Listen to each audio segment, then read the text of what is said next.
I'm Rodney Longhurst. I'm the chairman and owner of Riviera Australia.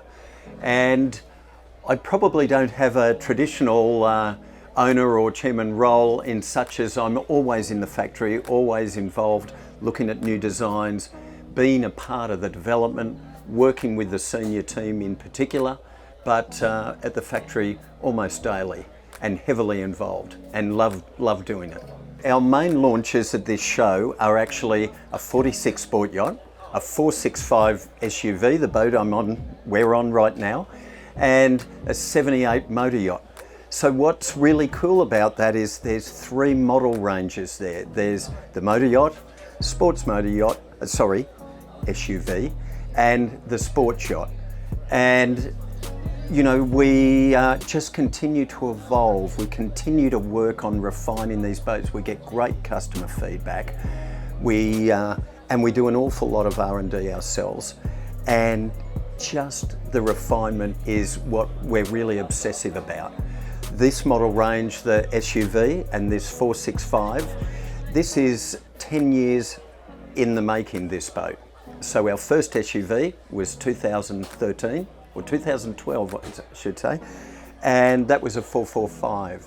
And that has now grown into a 395, a 465, a 505, and a 645. And we expect there may even be more in the future. So the model range has proven to be, you know, really desirable. And the main elements of it are, we've taken sort of the flybridge practicality and put the luxury of the sport yacht in it, in a single level layout, and we've created this mezzanine area in the back that gives us the alfresco element to the galley and the saloon and just really fuses those areas together very nicely. 465, our target market is really families, couples who want adventure. You know, it's the adventure boat, and you can fish it, you can dive with it, you can water ski behind it if you want to, but it's got the luxury, it's got the 3 staterooms, and you know, it's got the amenity to be, you know, special and a bit more formal, but also go and tackle the oceans and take on the adventures. It can get dirty. So it's got that real multi-purpose user friendliness, which is great with kids.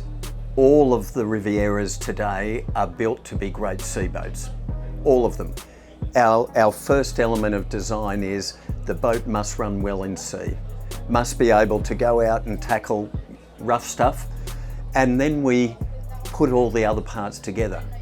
The luxury, the user friendliness, the practicality. But our boats, we build them so they can go out to sea, and they're built to last. So in my 10 years of ownership, my goal at the start was, hey, Riviera's a good company and they've got a good reputation, but I think we can make them spectacular.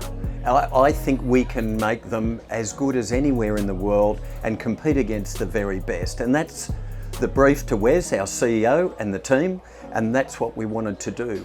So when we looked through the boats, we looked everywhere, whether it was the helm, whether it was the galley, whether it was the cabinet work, the flooring, the finish of the fiberglass, you know, the cleats, the switches, everywhere, appliances, and particularly the engine and the drive.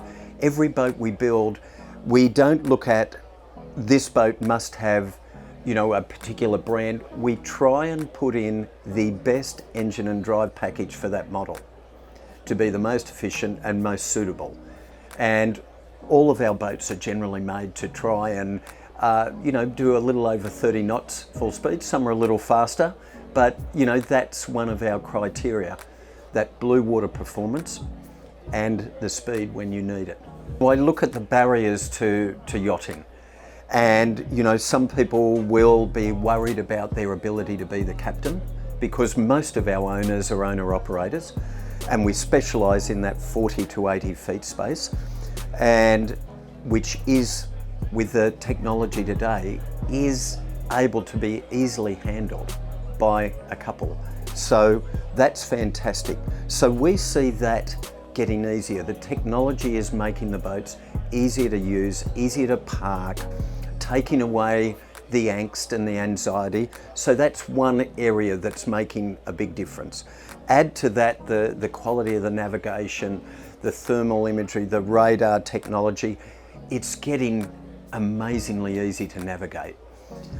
Then put into that the stabilisation, and whether that's fins or gyros, you know, that's tackling motion sickness head on, and that's another challenge, as you know, in boating.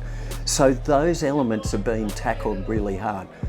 Then add to that the amenity, the livability, and we build boats for people to be able to overnight for long periods of time or just overnight. So we're really targeting those elements that were barriers to boating, and I think that is going to bring more people into boating and more people to experience the amazing boating lifestyle. Then what you've got coming, we have great relationships with some of the best engineering and engine partners around the world, and they're working on the latest stuff now, whether that's hybrid, whether it's electric, whether it's other fuel sources. So we're in communication with them constantly about what's coming and when it's ready, when it's going to be safe, when it's going to be appropriate to use. And so that's really exciting too. It's coming, and there's many products within the boat that are becoming part of recycled elements or more earthly friendly building materials. So all of that is happening, every day. That's advancing, and I think that's really cool, and we will adopt it when appropriate moving forward. And I just look at boating, and I know 70% of the world is water, and there's so much to see and enjoy, just getting bigger and bigger. So at our factory on the Gold Coast right now, we have been expanding. We've just added more than an acre under roof, or around 4,200 square metres. And we have done that not only because we've got some larger vessels now, but we've also done it to get our production line more efficient. And so we've added some more buildings, we've added some more machinery to move the vessels around more effectively, and we've also brought in some more automated equipment.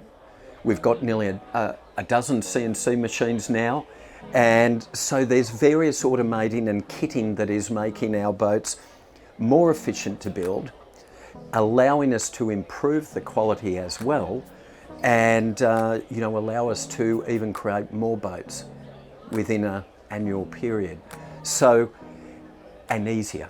So all of that is adding to just a much more effective workplace that's going to allow us, as we keep refining and keep improving the boats, be able to cope with those advances. The 10 years I've been here, it's been a great period of refinement, and I am loving it more today than even at the very beginning. And just the aspects of improving the boat, developing a great team that builds the boat, a great culture, and the interaction with our customers, the feedback, and it's really an awesome combination of elements that I'm really juiced about getting into. So I love all of that. The next 10 years, what else can we bring to that? It's a little bit hard to know. The machine's running well, but we will keep that improving. The advances at the factory will help that. And our eyes are wide open, looking at adopting new technology when it's appropriate. And we just want to keep getting better. And we believe that will bring opportunities. How much we grow from there, I can't tell you exactly right now, but we are going to keep advancing the boats, and the demand is just not letting up.